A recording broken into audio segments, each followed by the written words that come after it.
Hey everybody, I am going to try something new this year for our beginning of the year administration code and inclusion code. If you've been at Natra before, you know that this is something we are required to do twice a year. We're going to try this beginning of the year version online by watching this video and presentation and answering a few short questions. If it doesn't work out, then we may change it up for next time. We definitely will have a face-to-face one a little closer to K-Prep.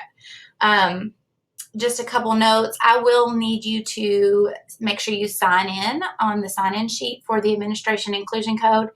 And I want you to be aware that the device I'm using to put this together is called Edpuzzle, and it keeps a record of if you skip through the video or if you just answer the questions. And I will need everybody to actually watch the video and answer all of the questions because I turn in a copy of that to the district assessment coordinator.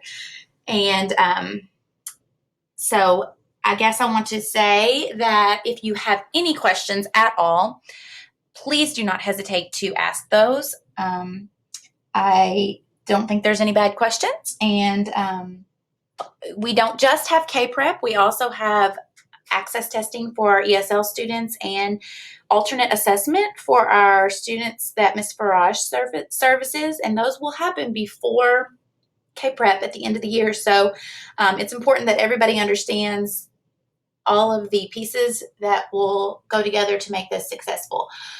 Inclusion code is more of the accommodations that we provide to students who receive, who have an IEP or a 504 or a PSP. IEP would be the students who are serviced by Resource. PSP are program service plans, students serviced by ESL.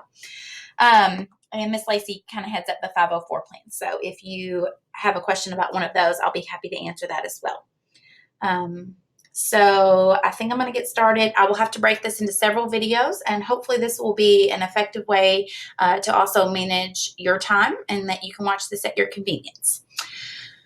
I wanted to, some of this, the test security, we talk about more in depth when we get to the K-Prep testing, but it is important because there will be test security that we have to maintain for the alternate assessment and the access testing. So if you're part of that, it's important that you know that everything always has to be double locked. You cannot provide answers to students or guide them or give a verbal clue or nonverbal clue.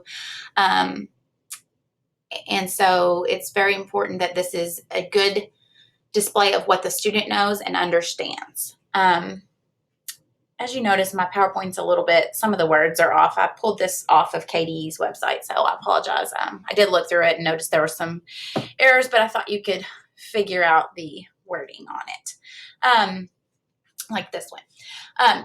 So throughout the year, it is appropriate for you to post instructional visuals that will help students understand the concepts that you're going over.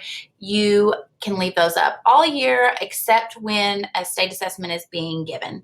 So if we're giving access in a classroom that you're in, then we need to make sure that the information is down from the walls. Same thing for alternate assessment and K-Prep.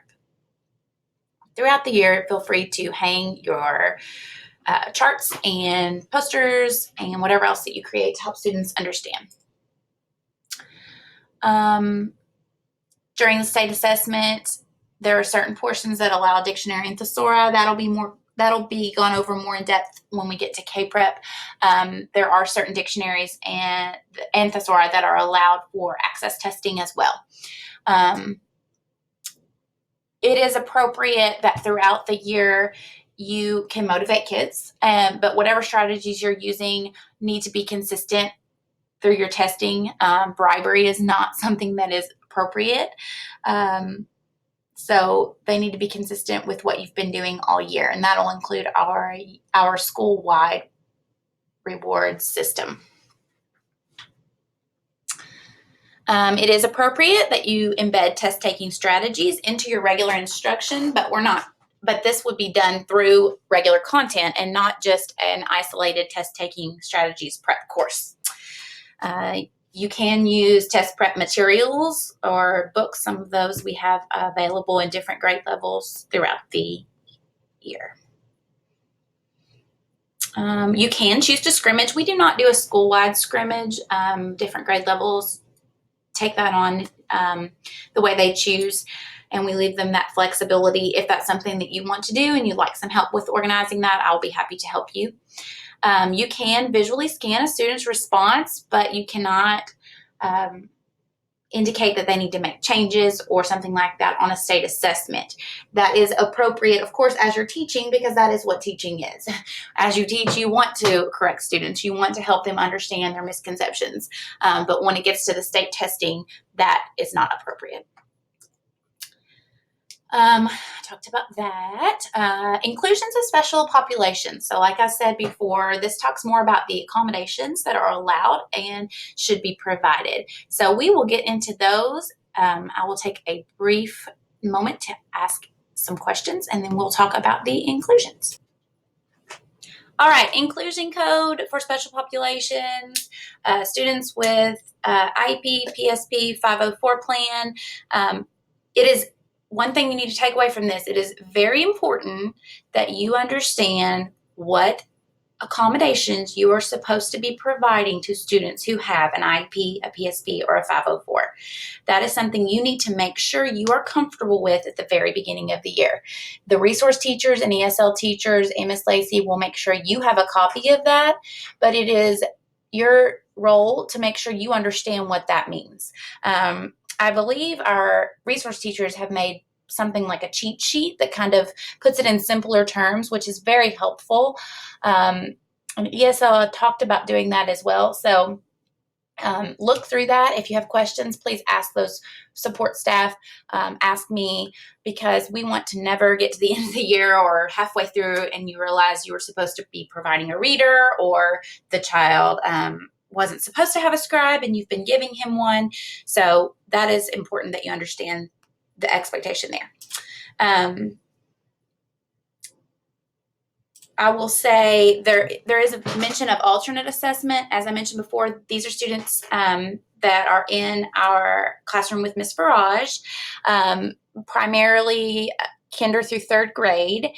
And they take two different sections of an assessment for their state accountability, and that would be, the range is usually in December and then in April and May. If you were to happen across a classroom that has a sign on the door that says that they are in the middle of testing, please always honor that and make sure that you don't interrupt, because that could be that could interrupt and cause there to be an allegation or an issue. So an allegation, which I hadn't said that word yet till now, would be like an infraction on one of these administration code rules or something that we're supposed to provide in the inclusion code. And I've referenced the two documents, and I will be attaching those also in the Google Classroom. They have just updated the inclusion code. It has not changed much, except for students do not have to request their accommodations. They are to be provided, which that was a change that was made last year. If you notice in the upper right-hand corner of these slides, it'll reference a page. So this is a page in the inclusion code that you can go to and read more about the alternate assessment. Ms. Farage takes care of that testing, but please be flexible with her, especially in those time frames when she needs to work with students to make sure that they get tested in the appropriate window. So I said an allegation earlier. It's not something we ever want to have, and that's why it's so important that you ask if you're not sure of something. It will not make me mad ever if you ask me a question, and if I don't know, I'll find out. It's important that we keep the order of the tests when we do give those, and this big one that we're going to focus on is making sure we provide the appropriate assistance and interventions, which in this case, the appropriate accommodations. So we'll get into that with this inclusion code. Let me make this full screen here. All right. The accommodations should not substitute anything for their instruction. It is designed by the case manager and the parents to make sure that we come up with appropriate accommodations for the kids that specific IEP is for. They should be faded over time, which our resource teachers do a great job of doing. So just because a child has a reader and a scribe in second grade does not mean that that child will always have a reader and a scribe, which is why we have to keep up to date on any changes made with the IEP or the PSP for that matter. Just some highlights here. They cannot affect the content validity, and they are based on individual needs. So we don't just say all kids who have a math IEP have these same accommodations. They're based on the needs of the students. They are reevaluated periodically, and so every year we have a new meeting for the new IEP, but the evaluation might take place every few years. And it's also important that you understand the changes that are made to those IEPs. Okay, so we are going to get into the specific accommodations that are provided. Most of these are similar, whether they are an IEP or a PSP. The way you would provide those accommodations are very similar. It is important that you recognize what this is requiring of you. So if you don't understand something, please ask, because these kids need to be getting these accommodations all year from day one. So and it's your job as that classroom teacher or as that resource teacher to make sure you're providing them. So here's an overview of them, and I will go into those in detail. Oh, that's kind of messed up. We just talked about that each plan is updated yearly. Assistive technology would, at Natcher primarily, you see students with, our hearing impaired students have the Soundfield system. We also have students who sometimes a calculator is considered an assistive technology. We have had students who are visually impaired and have had Braille. We do not this year, as far as I'm aware. Some of our alternate assessment students have communication boards or other equipment that might benefit them. The common one for many students with an IEP who have assistive technology is the ability to type their responses, and that's mostly 4th, 5th, and 6th grade students, but there may be some in the lower grades that use that as well. And when we actually get to the state testing, they'll have a response template that they have to use. So I highly encourage, especially when they're in the resource classrooms, that they begin practicing typing those responses.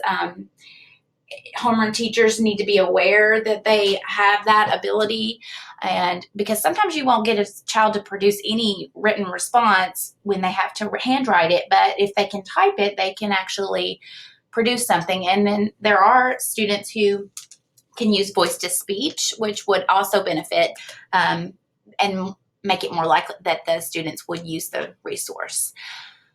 So the next one we'll talk about is manipulatives. We do not use very many manipulatives at this point for state testing, but throughout the year, many of the students have manipulatives written into their IEP for throughout the year usage. Manipulatives we're asking that those be specified on the IEP. So if you have it marked as a manipulative, but you're not sure what that means, please talk to the resource teacher. It could be something as simple as counters or a Venn diagram or whatever it is that the child needs, maybe a flow chart. That's often beneficial. So please talk to your resource teachers about that and make sure that students are being provided those resources that they have listed on their IEP. When it comes to state testing, the manipulatives cannot have any content written on them if it's a paper. So that's why we've kind of shied away, because it's mostly a blank organizer is something that they can use. And during testing, the teacher cannot directly hand a child a manipulative, which to them might indicate that they need to use it. Instead, the child can just have free access to it and pick it up and use it at their own discretion. A reader is something that you will see on IEP and PSP. You can read to the child that first time for them with no questions asked. So don't hesitate to pull a small group to the back table or wherever if you have a few kiddos in a class that need a reader. If they want to reread it, then I would encourage them to start practicing asking, because that is something that's required on the state assessment. And you can read all parts of a question, of the prompt, the passage, the multiple choice, all of that can be read to the students. And this is, as far as state testing goes, it's just a sample question. If a student has a reader on IEP, requests a reader for all of reading A, and then after the 5th question appears to struggle, and proctor asks if they would like it reread, can you do that? Yes or no? And no, a proctor or test administrator would never ask them if they want it to be reread. I just got a little bit cut off there at the end, but all I was saying was that it is never appropriate for a proctor or teacher to say, do you want me to read that again during state testing to a child who has a reader. Now, that's not saying during regular instruction that you don't reread things for them, but during the state assessment, you would not ask them if they want things reread, because that to them is like prompting them. So we're going to look at scribes now. Scribing is sometimes a little bit difficult for teachers to get into the swing of things, because we don't ever write things without punctuation or capital letters, but that is what the state asks us to do when we scribe for a student. So if the sentence was, the dog ran over to the horse, a child would probably just say, the dog ran over to a horse. They wouldn't say capital T in the dog ran over to the horse, put a period at the end. So your role is to write word for word what they say, all in lowercase letters without any punctuation, and then go back and turn the paper around and say, okay, your turn to put in capital letters and punctuation. Or they can tell you where they want the capital letter and punctuation. That's also an option. It takes a little practice to get used to, but once you are comfortable with it, it will help the student in the long run, because that is what is asked of them during state testing, and that's what the proctor will do for them. Calculator is something for students with IEPs. We have certain calculators that are permitted during state testing. I would encourage you throughout the school year to have students practice with calculators, and not just have it something that you do right at the end, getting ready for a testing assessment, because the students need to understand the function and what the purpose is of them, and so that they're comfortable with them. If you do not have calculators in your classroom for some reason, please let me know, and I will be happy to get you some. This one is the sample question. Here is a student had a calculator on their desk. Instead of using the calculator, he was doing his work on paper, but he was struggling, and the proctor walks over and taps the calculator on the student's desk. During state testing, that is not acceptable. During your classroom, during instruction, if you want to encourage students to use a calculator during something, that is fine, but you do not tell a student they need to use a calculator during the state assessment. Paraphrasing is something that is labeled for students with an IEP, sometimes a 504. There is a different wording for it. When a student has a PSP, it's called simplified language, but they pretty much mean the same thing. They are using a word-for-word translation of a word. So instead of saying assessment, they don't know what that means. If they have paraphrasing, then you could say, oh, that just means test. It's limited to only directions during state assessment. So you can't paraphrase a reading passage or a prompt for a math question or anything like that. During the school year, I know that you will paraphrase for students, because you do that for all of your kids. You help them make meaning out of what they don't understand. But we're talking about just for state assessment, you would only do that for directions. You do not define words or concepts during K-Prep or teach vocabulary, and so forth. Extended time, and this is something I definitely encourage you to make sure you start practicing even at the very beginning of the year. If a student has extended time on some accommodation, they need to make sure they are not going well beyond that extended time. They will either have double time or time and a half. So if you have 30 minutes as a regular time frame and they have double time, that means they can have up to an hour. If they have time and a half, they can have up to 45 minutes. I would really encourage you not to let students just work for any amount of time during the school year and just work till they get it finished.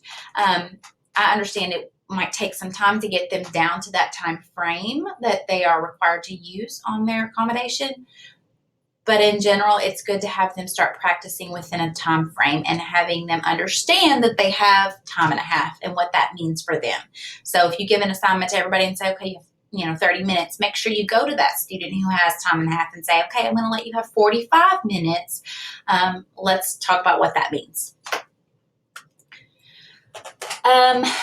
Reinforcement behavior modifications. We have many students who have this accommodation.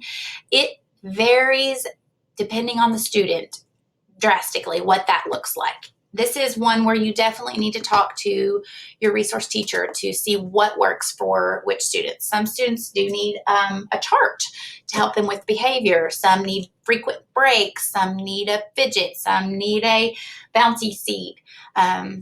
Every kid has a different thing that will work for them. And that includes kids who don't have accommodations. So like you would do for any child, you figure out what works and you try to help them be successful with using that. During state testing, you have to make sure that you stick within we're not bribing students and we're following along with what we've been doing all year long. But that is something that I would really encourage you to have a conversation with their resource teacher about. We're going to talk a little bit about students who are hearing impaired. We have 2 teachers this year. We're very lucky for our hearing impaired. We have Miranda Stewart and Stacy Heston, and they will be dividing their students up on their caseload. So they will be great resources for the students if you have specific questions. But they do have some equipment that is just for a student with a hearing impairment that you may be using throughout the year. You'll typically have an interpreter or a hearing impaired teacher available to help you if the student has a profound hearing loss. You cannot indicate correct answers or define words or provide content or teach vocabulary. This is during a state assessment.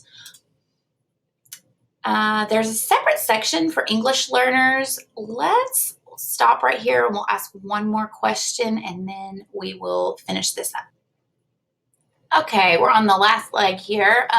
They have a separate section for English learners. Like I mentioned before, many of the accommodations are the same or very similar to an IEP, so I'm going to just highlight over a few that are slightly different or maybe just need to be reinforced. The reader is actually the same whether the student has an IEP or a PSP, but I wanted to reiterate that a student who has a reader can be read to the first time without being asked, and any child who has a reader, if they want to hear it again, they need to ask the proctor to read the prompt again. So don't just read it to them 10 times over. Have them start practicing asking for it the second time. Simplified language, I briefly mentioned it in the last video. It's similar to the paraphrasing. Basically, it's a word for word translation. It can break directions into a part or segment using similar words. You can't define a word or teach a vocabulary or tell students what to do. They need to do this first, then this. This is during state testing. I realize you will do this type of prompting during regular instruction.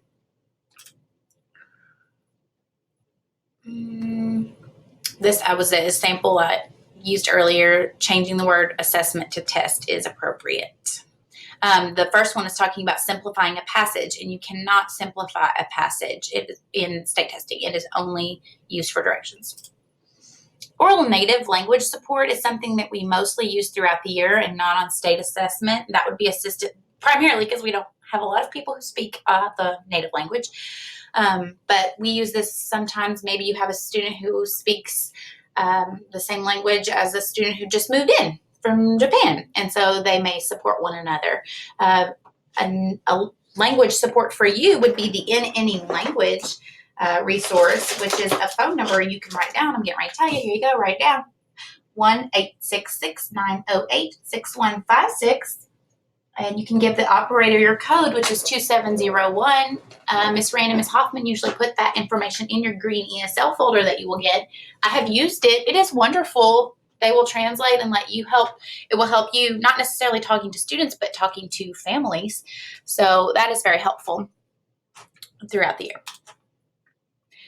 Dictionaries for ESL students, we have used Bilingual English. We do not really use the electronic anymore because it cannot have internet capabilities, and most of the electronic ones do. So we have not been using those. We're not allowed to define the words. So basically, it's almost like a thesaurus and not really like a dictionary. Scribing, as mentioned before, it is word for word. Put the punctuation in. Let the student put the punctuation and the capital letters in on their own, or they can tell you where they want it to go. Alternative programs, that would be alternate assessment students. And like I mentioned before, they do have an assessment that they give twice in the year. Transitional strategies are used with these students to help diminish the use of the accommodations as they are needed. It's ongoing, it's always evaluated, and it's important. Usually you'll have an assistant, or Ms. Faraj herself will be in and part of that alternate assessment in your classroom. The testing itself will be done by Ms. Faraj outside of your classroom. Some of the students who have alternate assessment have assistive technology, and Ms. Faraj and her assistants are able to provide additional directions on that. They are allowed to use those, such as this one. The example here is a 4-button answer switch, and that's allowed to be used as well on the alternate assessment. Manipulatives, they cannot lead the student to the answer, have to be content free, and we've kind of already talked about that. So scripted assessment, this is again for alternate assessment students. So mostly for Ms. Faraj, the proctor can wait 15 seconds in between readings and then automatically reread the next question if he does not know the answer. And that's fine, since it is in the IEP. So if it is stated in the IEP. And we already talked about the scribing is very similar. The reinforcement behavior strategies might look very different for a student with alternate assessment. However, as long as it's consistent throughout the year and follows the other administration code and inclusion code, then it is acceptable. Okay. That is the end of my slideshow. I will have one more question, and then I need you to please make sure you fill out the signature sheet for the administration and inclusion code. And most importantly, if you have any questions for me, please do not hesitate to ask. I am happy to answer them. Amanda Turner can also help answer questions. She has helped. She has been trained on state assessment as well. So I think that will work for this time, and I will be happy to help you later if you need it.